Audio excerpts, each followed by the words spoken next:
ada 6 hal yang merusak amal kita. Sebagaimana hadis Rasulullah SAW, hadis riwayat Ad-Dalami, sittatu asya tuhbitul a'mal.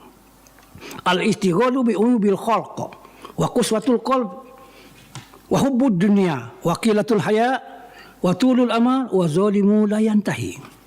Para pendengar RRI Sungai Penuh yang kami hormati, adapun yang merusak amal kita, yang menghilangkan pahala amal kita, kita sudah beramal sesuai dengan syarat dan rukunnya, tetapi hasilnya nihil, tidak ataupun rusak.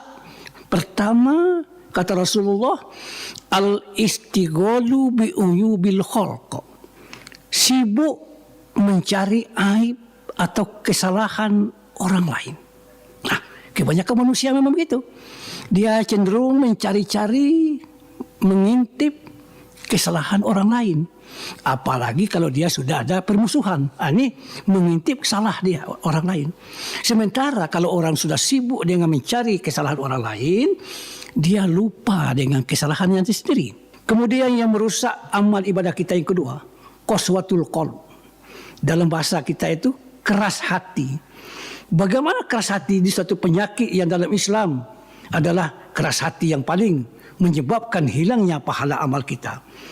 Arti keras hati ini, dia tidak mau menerima kebenaran, tidak mau menerima nasihat atau pelajaran. Walaupun kadang-kadang dari Al-Quran dan hadis, dia tidak mau menerimanya.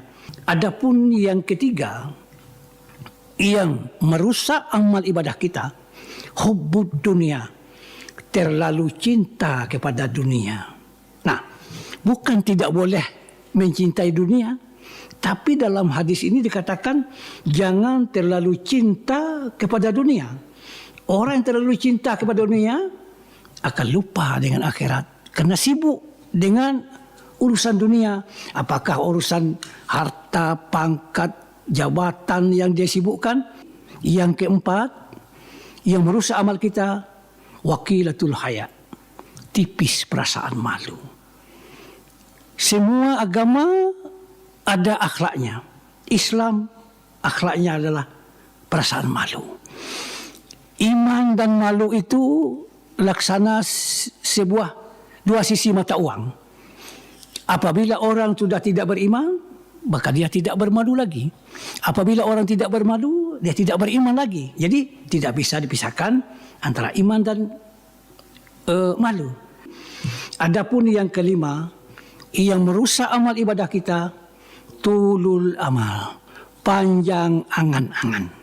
Selalu dilamuni oleh angan-angan. Berbeda dengan cita-cita.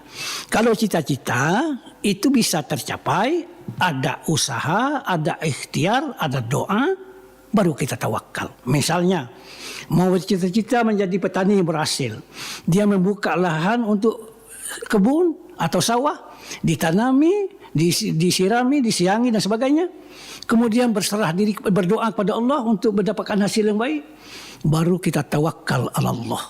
Yang terakhir, yang menyebabkan atau yang menghilangkan amal ibadah kita adalah wazalimu la yantahi, zalim yang tidak berkesudahan.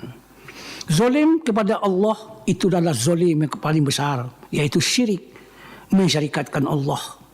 Kemudian zalim kepada sesama hamba, lingkungan yang kami katakan tadi. Kemudian dia tidak dengan lingkungan, dengan tetangga dan sebagainya. Dia saja yang berbuat yang tidak baik. Dalam hidup dan kehidupan kita ini akan ada akhirnya.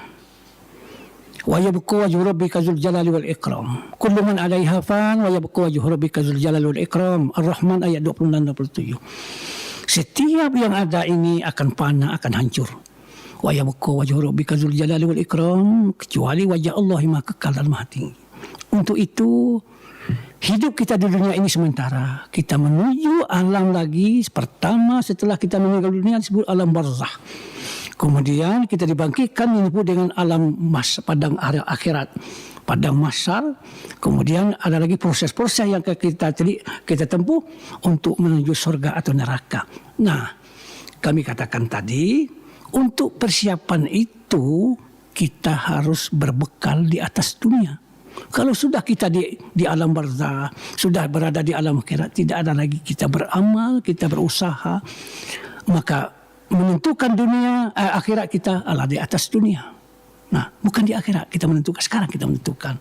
Untuk itu, mari kita koreksi, kita introspeksi diri kita. Hasibu anfusakum qabla an tuhasabu. Hisablah dirimu, introspeksilah dirimu sebelum engkau dihisab oleh Allah Subhanahu wa taala. Bagaimana kita merenungkan? Kalau kita bangun tidur pagi hari, kita renungkan apakah ada dosa saya pada malam hari ini sebelum saya tidur. Kalau kita mau tidur, kita renungkan lagi apakah ada dosa saya siang hari ini, apakah dosa kepada Allah, dosa sama manusia. Untuk itu kita segera bertaubat. Rasulullah sallallahu alaihi wasallam sendiri maksum. Dia dijamin oleh Rasulullah oleh Allah masuk surga. Beliau minta ampun istighfar tidak kurang 70 sampai 100 kali setiap Rasulullah. Konon lagi kita yang diberi ringan dengan dosa. Itulah yang kami harapkan. Mari sebelum ajal kita sampai, kita renungkan bekal apa yang sudah kita perbuat, berapa banyak kita mengadakan dosa. Segeralah kalau dengan Allah bertobat, sesama manusia segeralah kita bermaaf-maafan. Terima